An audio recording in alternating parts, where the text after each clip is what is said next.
She stared at the test in her hand, frozen. 2 lines. Positive. The sound of the city outside her window faded into silence as her breath caught in her chest. She was only 19. No plan, no support, no idea what to do next. That night, she sat on the floor of the small room she rented, holding her stomach in silence. It wasn't a feeling of celebration. It was terror, the kind that wraps around your heart and whispers, "You're not ready for this." The next morning, she told her parents. Her mother's words hit like a punch. "You need to end this. You're going to ruin your life." Her father didn't even look at her. He just stood up and walked out of the room. In one single moment, everything shifted. Love turned into judgment. Support turned into distance. And her world, once difficult, now felt impossible. She wasn't carrying just a baby. She was now carrying a decision that would change everything. It didn't take long for the news to spread. In just a few days, whispers turned into rumors, and rumors turned into judgmental stares. The landlord called her and said, "You're going to need to find another place soon. This isn't a home for complications." Even her closest friends began to disappear. Texts unanswered, calls ignored, as if pregnancy were contagious. But the worst came at her next doctor's appointment. She sat there, nervous, stomach in knots. The doctor, well-dressed, calm, professional, looked at her like she was just another statistic. "You're very young," he said without emotion. "In cases like yours, we highly recommend termination. It's the responsible thing to do." She blinked. Did he just call ending her baby's life responsible? When she left the clinic, her mind was spinning. Maybe they're right, she thought. Maybe I really can't do this. Every voice around her echoed the same thing. Abort it. Fix your life. Forget it ever happened. And for a moment, she actually believed them. But deep down, something refused to be silenced. A whisper, "Don't give up." The nights became unbearable. She'd lie in bed, curled under a thin blanket, staring at the ceiling. Her hands rested over her stomach, as if trying to protect something, or maybe convince herself it was real. She cried, every single night. Not the kind of tears that fall quietly, but the kind that come from a place deeper than pain. The kind that make your chest ache, your pillow soaked, and your spirit feel like it's crumbling. She whispered into the darkness, "God, are you even there?" Sometimes, she wished she could just disappear, not because she didn't love what was growing inside her, but because the weight of being alone, broke, rejected, it felt unbearable.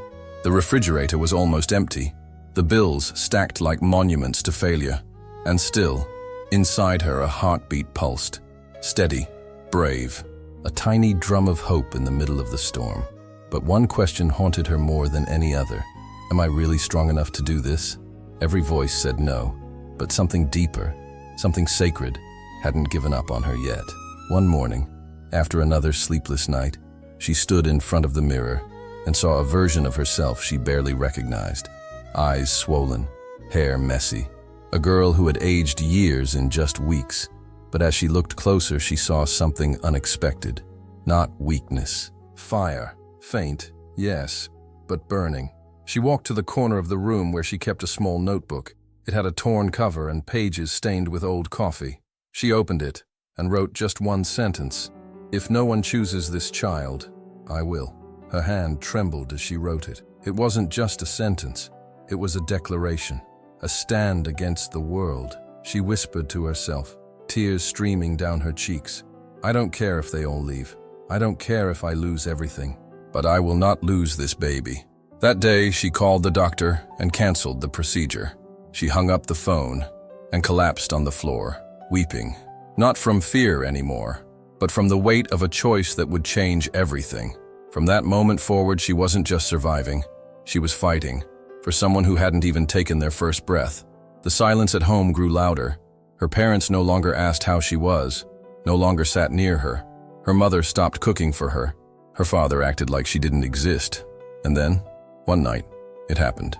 She came home late from her part-time shift at the diner. Her clothes smelled of grease, her feet ached, and her body begged for rest. But there, waiting at the door, was her mother, arms crossed, eyes cold. "You can't stay here anymore." No warning, no discussion, just a black trash bag with her things thrown together. "You made your decision," her mother said. "Now live with it." She stood there frozen, the baby growing inside her kicking for the first time, as if trying to comfort her. She picked up the bag, walked down the front steps, and out into the night. No home, no plan, no money, just a heartbeat inside her, and a promise she had made. I choose you. That night, she slept in a bus station bathroom, hugging her bag, whispering to her belly, "We're gonna be okay. I don't know how yet, but we're not giving up." Days turned into weeks. She wandered the city with swollen feet, a growing belly, and a silence around her so thick it felt like a wall. People passed her on the sidewalks like she didn't exist. She'd ask for help, just a little food, anything, but eyes would slide past her like water on glass. She sat in libraries during the day just to feel warmth. She washed her face in gas station bathrooms. She learned which churches left food out late at night and which corners were safest to sleep. One day, she sat on a park bench holding her stomach, trying to ignore the hunger twisting inside. A woman passed by and dropped $1 into her cup without looking at her face. And in that moment, she broke. Not because she needed more, but because she realized she had become invisible, pregnant, alone, forgotten, just another shadow on the edge of a busy world. She whispered, "God, if you see me, if you really see me, I need you now." No voice answered, no sign appeared, but somewhere inside, a tiny kick reminded her, you're not truly alone. Even in her invisibility, a miracle was still growing.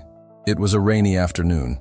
She was sitting outside a small cafe, hiding under a crooked awning. Her clothes were damp, her body shivering, and her spirit fading. She had stopped asking for help. The looks of pity, or worse, disgust, had become too heavy to carry. Just then, a woman walked by, older, with silver hair tucked under a scarf and a calmness in her steps. She paused for a moment, looked at her, and smiled. Not a forced smile, but one that felt different, warm, honest, seen. Without a word, the woman reached into her coat, pulled out a folded piece of paper, and placed it in her hand. Then she walked away. No money, no food, just a piece of paper. She waited until the woman disappeared around the corner, then unfolded it. Inside, written in careful handwriting, were these words, "You are stronger than you believe. What you carry is light. And light always finds a way out of darkness." She stared at the note as tears filled her eyes. It was the first time in weeks someone looked at her with something other than judgment. The rain kept falling, but inside her, something had shifted. She held the note to her chest, and for the first time in a long time, she smiled. Because now, she had something priceless, a spark of hope. That night, lying beneath an overpass with her bag as a pillow and the paper clutched tightly in her hand, she couldn't stop reading the words over and over. What you carry is light, and light always finds a way out of darkness. For the first time in weeks, she didn't cry because she was broken. She cried because she remembered who she was. Not a failure, not a burden, but a woman carrying something sacred. The next morning, she woke up early, brushed her hair with her fingers, washed her face in a nearby restroom, and looked at herself in the mirror. "You are stronger than you believe." She repeated the words aloud, again and again, until they didn't sound like a stranger's voice, but her own. She made a decision that morning. She would stop begging. She would start building. Even if it meant starting from the floor, even if it meant swallowing pride, she was done surviving. She was going to fight. Not just for herself, but for the child she carried. Because now she believed that what was growing inside her wasn't just life, it was purpose. With a borrowed shirt, a makeshift resume handwritten on notebook paper, and shoes that had more holes than soles, she walked into a building that smelled of lemon cleaner and despair. A sign outside read, "Night cleaning crew, help wanted, no experience needed." She asked to speak to the manager. He glanced at her belly, raised an eyebrow. "You sure you can handle it?" She looked him dead in the eyes and replied, "Try me." He gave her the job. That night, while most of the world slept, she scrubbed floors, emptied trash bins, and wiped windows, all while her back screamed and her legs threatened to give out. She didn't complain, she didn't pause, because every sweep of the mop, every bag of garbage thrown away, was a declaration. I am not a victim, I am a mother. She worked with headphones in, listening to motivational talks and gospel music. Sometimes she talked to the baby growing inside her as she cleaned. One day, You'll understand why I did all this. One day, you'll see how hard your mother fought for you. Each shift ended with sore feet, an aching back, and a paycheck barely enough for food, and a bed in a shared boarding house. But it was something. It was hers. And for the first time in a long time, she felt human again. It happened on a Tuesday. Rain poured like the sky was mourning. She had just finished a long shift, her hands raw from scrubbing office floors, when the first pain struck. It was sharp, deep, undeniable. She tried to breathe through it, tried to pretend it was nothing. But minutes later, the second wave hit. Stronger, longer. Her water broke in the lobby of the building she cleaned. No one was there. No one even knew her name. She stumbled outside, drenched in rain, flagged down a passing bus and begged the driver, "Hospital, please!" At the hospital, the nurses took one look at her, soaked, shaking, breathless, and rushed her into delivery. No one held her hand. No one waited in the hallway. No family. No partner. Just machines beeping and nurses shouting instructions. But when the final push came, and she screamed out the pain of 10 months of loneliness, fear, and survival, she heard it. A cry. A tiny, perfect cry. And then they placed him in her arms. The baby everyone told her not to have. The child the world tried to erase. She looked into his eyes and whispered, "You made it. We made it." In that moment, all the nights on the street, all the rejection, all the tears, they didn't vanish, but they transformed into strength, into gratitude, into a love so fierce, it felt divine. They handed her a clipboard. "Name?" the nurse asked gently, pointing to the blank line. She looked down at the tiny bundle sleeping against her chest, his fingers curled around hers with a grip stronger than any doubt she'd ever known. She hadn't prepared a name. She'd barely prepared to survive. But in that moment, it came to her, as clear as sunlight breaking through storm clouds. Luan. She wrote it slowly, every letter trembling under her pen. Luan, which means warrior of light. The nurse smiled. That's beautiful. But to her it was more than beautiful. It was prophetic, because this child had already fought through darkness before taking his first breath. He had been unwanted by the world, yet chosen by something far greater. She kissed his forehead and whispered, "You are light, you are purpose, and I will never let the world dim you." From that moment on, she no longer felt like a broken girl surviving life. She felt like a mother, a protector of destiny, a guardian of someone who would one day change the world. And though she didn't know how or when, she believed that the name she had written would someday be known by many. The hospital discharged her 2 days later. No balloons, no family photos, no ride home. Just her, a newborn in her arms, and a paper bag with a few hospital diapers and a baby blanket. She took the bus back to the boarding house. Her tiny room smelled of bleach and wet paint. No crib, no toys, just a mattress on the floor and a dream that refused to die. Raising Luan was never easy. Some nights, she skipped dinner so he could have formula. Other nights, she'd cradle him while rocking gently in silence, trying to soothe his cries and her own hunger. She used a drawer as his crib, lined with towels. She learned how to sterilize bottles using boiled water in an old saucepan. When he got sick, she held him through the night, his fever clinging to her like worry-made flesh. She couldn't afford medicine, but she could pray. And sometimes that was all she had. Neighbors whispered. Some pitied her, some judged, but she didn't care anymore. Because every time Luan smiled, the whole world made sense again. She went to work exhausted, her hands cracked from chemicals, her back bent from hours of cleaning. But she always came home to him, and that made everything bearable. Because while the world had given her nothing, Luan had given her everything. Luan never had much, but he had her, and that was more than enough. From the time he could crawl, he'd follow her around their little room like a shadow, watching as she folded uniforms, stitched torn shoes, counted coins in silence just to stretch another meal. He never heard her complain, but he saw. He saw the bandages on her fingers from long shifts scrubbing tile. He saw how she held her breath before opening bills. He saw how she'd cry quietly at night, thinking he was asleep, and he remembered everything. By age 5, he was helping her carry grocery bags, even if they were too heavy. By 7, he was trying to sweep the floor to surprise her. By 9, he started writing little notes and hiding them under her pillow. "You're the best mom in the world. One day, I'll buy you a I love you more than the sky." She kept every note in a shoebox alongside the wrinkled once gave. It was her treasure chest, not of gold, but of reminders that all her sacrifice was growing into something powerful. Because Luan wasn't just any child. He was watching, learning, becoming.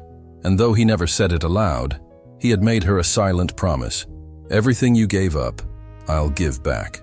Luan walked into school with a second-hand backpack his mother had found at a thrift store. The zipper stuck, the straps were frayed, but he wore it with pride. From day one, he stood out. Not because he was loud, but because he was quiet, focused, present. While other kids chased each other down the hallways, Luan sat near the front of every classroom, his eyes locked on the teacher, absorbing every word like it mattered. And to him, it did. He wasn't just learning to pass tests. He was learning to change a life, his mother's. His teacher noticed something unusual early on. She said to the principal one day, "There's something in his eyes, like he's already lived through things most adults never will." He never had fancy notebooks or colorful pens, but what he wrote in his worn pages carried more depth than anyone expected from a child his age. He didn't talk much about toys or cartoons. He talked about purpose, about how he was going to repay his mother someday, about making things better. Then came a day during a classroom presentation when the teacher asked, "What do you want to be when you grow up?" Without flinching, he said, "I want to become the answer to my mother's prayers." Silence fell across the room. A few kids giggled. They didn't understand. But his teacher blinked back tears, because Luan wasn't just any student. He was a seed, planted in pain, growing in silence, reaching for something higher. He was only 8 when he wrote it. A piece of paper torn from his school notebook. Words misspelled, letters uneven, but the message unmistakable. She found it under her pillow one night after a double shift, her back aching, hands cracked, barely enough strength left to remove her shoes. She noticed the folded paper before turning off the light. Curious, she opened it. In blue ink, written in shaky, determined handwriting, it said, "Mom, I see you. I see how hard you work. One day, I'll give you everything you never had. I promise. I love you more than the stars." She read it once, then twice, then broke. Not because of sadness, but because of the weight of love in a child's heart. She sat on the edge of the bed and wept, pressing the note to her chest like it was the most precious thing she owned. And it was. She didn't need riches. She didn't need recognition. That letter was enough to remind her it had all been worth it, because her son didn't just see the world, he saw her. And in that simple letter, he gave her the strength to face another day, another night, another battle. He didn't know it then, but that note would stay in her wallet for years, folded, faded, and forever sacred. While most kids raced to the playground after class, Luan walked straight to the library, not because anyone told him to, but because he felt like the books were speaking to him. He read everything he could get his hands on. Fiction, biographies, science journals, philosophy. Sometimes even the librarian would pause and ask, "Are you really only 10? To Luan, the world wasn't just outside. It was inside pages. Books became his second home. He'd stay there for hours, reading quietly while his mother worked late. Stories of inventors, dreamers, leaders, and single mothers who raised giants. He started writing his own short stories, little tales of boys who made the impossible happen. Boys who, no matter how dark the world became, always found the light. The librarian noticed. She submitted one of his stories to a local youth writing contest, without telling him. Weeks later, an envelope arrived. Luan opened it with wide eyes. "Congratulations, you've been selected as a finalist." His mother read the letter and cried, not because of the award, but because it was proof. Proof that the boy they told her not to have was becoming a voice the world couldn't ignore. He didn't win that contest, but something far greater had begun. He had discovered his gift. His words had power, and he was just getting started. He was 14 when it happened. It started as another quiet afternoon in the school library. Same table, same chair. But this time, a flyer on the wall caught his eye. National Essay Contest. Theme: What does courage mean to you? Open to all students. Winner receives a scholarship and national recognition. He tore the flyer down and folded it carefully into his notebook. Not because he thought he could win, but because something inside him said, "Tell her story." That night he sat down at their small kitchen table. The light flickered.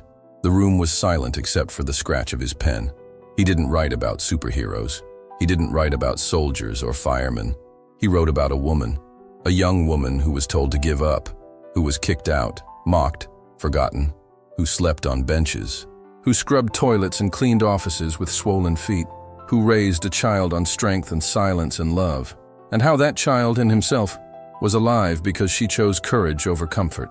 He ended the essay with one sentence: "I am the proof that courage doesn't wear a cape. It wears a name tag and comes home tired every night." Weeks passed. Then one morning, his teacher burst into the classroom holding a letter. "Luan, you won." The whole room clapped. His mother wept when he told her. The prize? A full scholarship to the best high school in the state. Interviews, local news. His essay read on national television. But when they asked him how he found the words, he smiled and simply said, "I just told the truth." And the truth was his mother. It was supposed to be just another school project. Each student had to create a short video presentation about someone who inspired them. Most picked celebrities, athletes, historical figures. Luan chose his mother. He recorded it in their small apartment. Just one lamp for lighting, a cracked phone camera, and his mother sitting at the kitchen table, confused but smiling. He asked her questions. "What was the hardest day of your life? What kept you going when everyone left? Do you regret not giving up?" She answered with raw honesty. No polish, no drama, just truth. She talked about sleeping at bus stations, about cleaning floors while pregnant, about holding her baby with empty pockets but a full heart. And she ended with this: "I didn't choose to be a hero. I just refused to stop loving when it hurt the most." Luan edited the video, added subtitles, and submitted it. The teacher was so moved, she asked permission to share it on social media. They agreed. Within days, it went viral. 100,000 views, then 1 million, then 8 million. Comments flooded in. "This woman is a saint. I'm crying. I needed this today. She gave me strength I didn't know I had." People all over the world were tagging friends, sharing, donating. Her story, once hidden in silence, was now echoing across continents, and all because her son had pressed record. In the quiet of their home, Luan looked at her and said, "They finally see what I've always seen." She didn't reply. She just hugged him and held on like the world had finally caught up to the love they'd been living all along.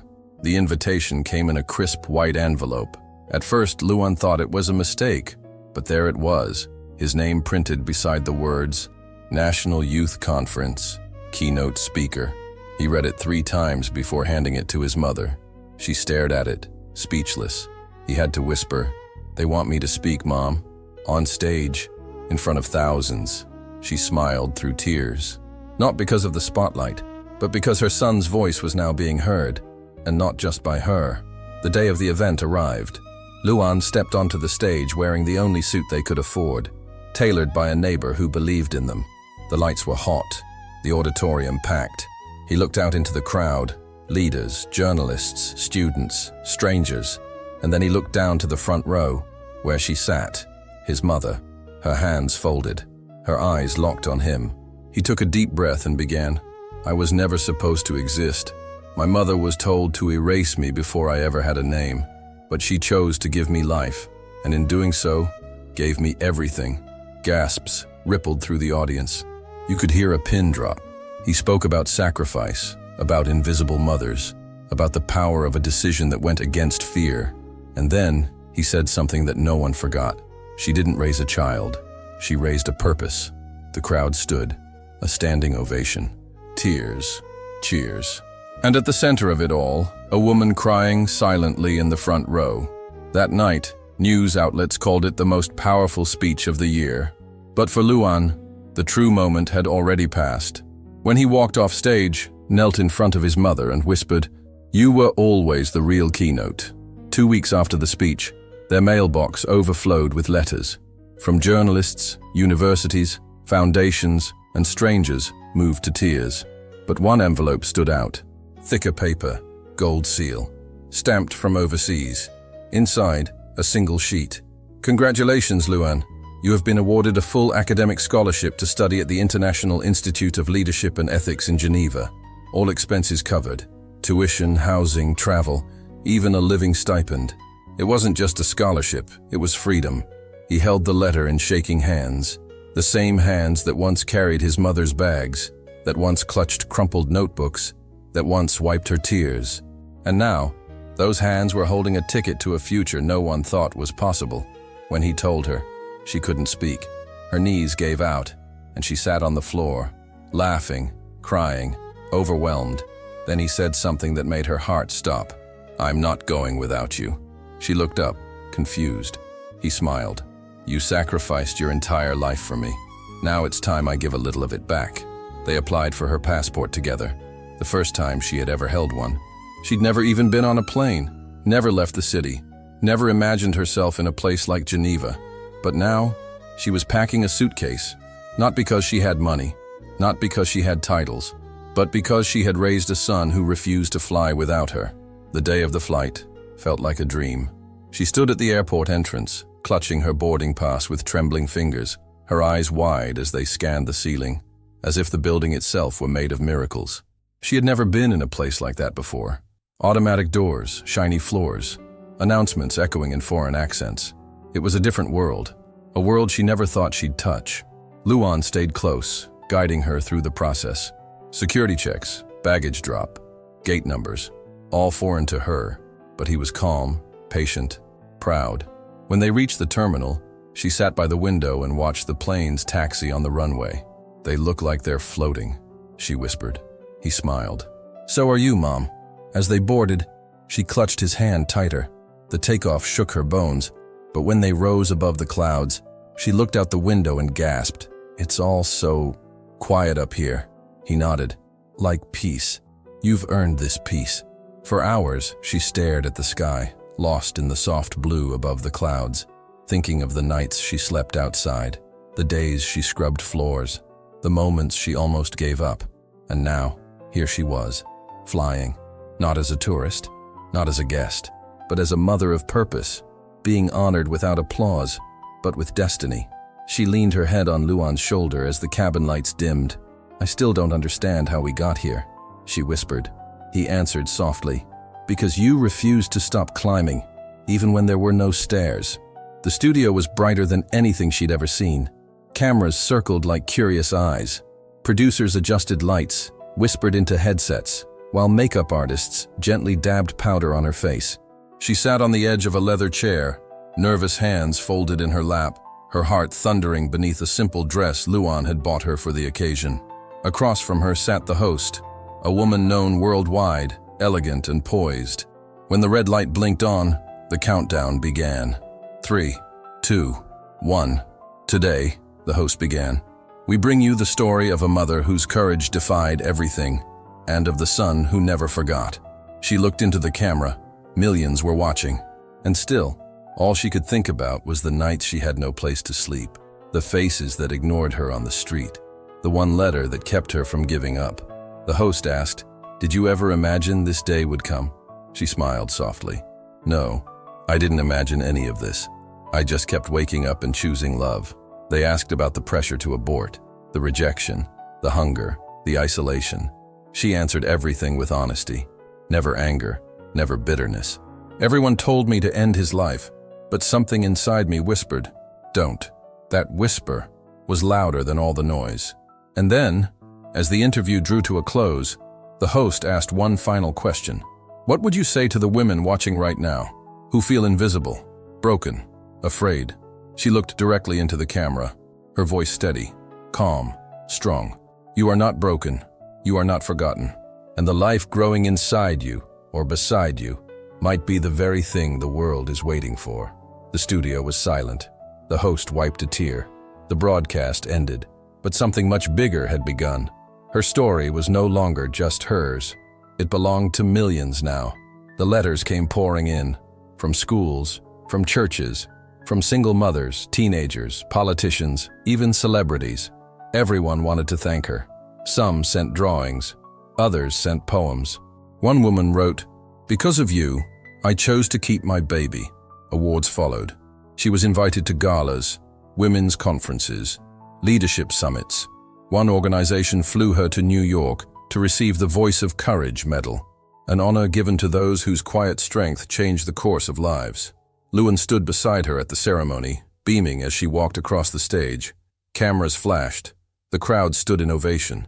And as she reached the microphone, she said, "I never saw myself as brave. I just loved someone who hadn't been born yet, and I refused to let that love die." But despite the recognition, she stayed the same. She still woke up early, still cooked breakfast like it was sacred, still smiled at strangers on the street, because she knew something most people didn't. Fame fades, but faith multiplies. She wasn't chasing attention. She had already received the only reward that mattered, a son who looked at her like she held the sun. The world now called her a symbol, a warrior, a miracle. But to her, she was still just a mother who once held onto hope in the middle of a storm. With cameras off and applause behind her, she began writing. Not books, not speeches, but letters, one by one, to women she would never meet. She wrote them in hotel rooms, on airplanes, in quiet corners of borrowed peace. Some were emailed, some handwritten, all of them personal. Each one began the same way. "Dear warrior." She wrote to teenage girls afraid to tell their parents, to women abandoned, unseen, trembling under shame, to mothers who had nothing but the weight of a heartbeat inside them. And in each letter, she told the truth. "I've been where you are, and I need you to know. What you carry inside you might change the world." Her words began to spread, translated into different languages, printed in newsletters, read in shelters, posted on social media. Luan helped her launch a foundation, Letters of Light, dedicated to supporting single mothers with food, housing, education, and emotional care. On the launch day, she gave a speech, simple, quiet, deep. "I was told to erase my son. Instead, I believed in him. And now, the world believes in me." Reporters asked how she remained so grounded. She replied with a smile, "Because I still remember sleeping on concrete with my arms around a child no one wanted, and knowing even then that love is louder than fear." She never asked for a spotlight. But now, with a heart full of purpose, she turned that spotlight outward, onto millions of others who still needed to hear, "You're not alone, you're not broken, and your story isn't over." The auditorium was packed. Leaders from over 40 nations, thousands in attendance. A global summit on education, courage, and human potential. And the final speaker that evening was Luan, now 18 years old, a young man with calm fire in his voice, tall, composed, but carrying the soul of every step his mother had ever taken. He walked onto the stage as a spotlight followed him. In the front row, his mother sat with tears already in her eyes, wearing the same necklace he gave her at age 10, made of paper beads and string. He stood before the microphone, and after a long, quiet pause, he said, 18 years ago, I was supposed to be a statistic, an erased name, a choice forgotten in silence. But my mother chose to fight." He spoke of nights in shelters, of stories she never told the world, of sacrifices that didn't make headlines, of courage in the face of abandonment. And then, with his voice steady, he said, "So today I don't speak to impress you. I speak to honor her, the woman who gave the world a life when the world begged her not to." The crowd stood. Applause thundered through the hall. Some people cried. Others simply closed their eyes, letting the truth of his words wash over them. Cameras zoomed in on her. She wasn't waving. She wasn't posing. She was crying silently, her hand over her heart, as her son's voice filled the world. At the end, Luan looked at her and whispered through the mic, "You didn't just give me life, Mom. You gave me the world. And today, the world claps for you." The screen behind him lit up with one final sentence. She chose life. And that choice changed everything. And in that moment, the entire world stood for a woman who once had no place to sleep, but never let go of love.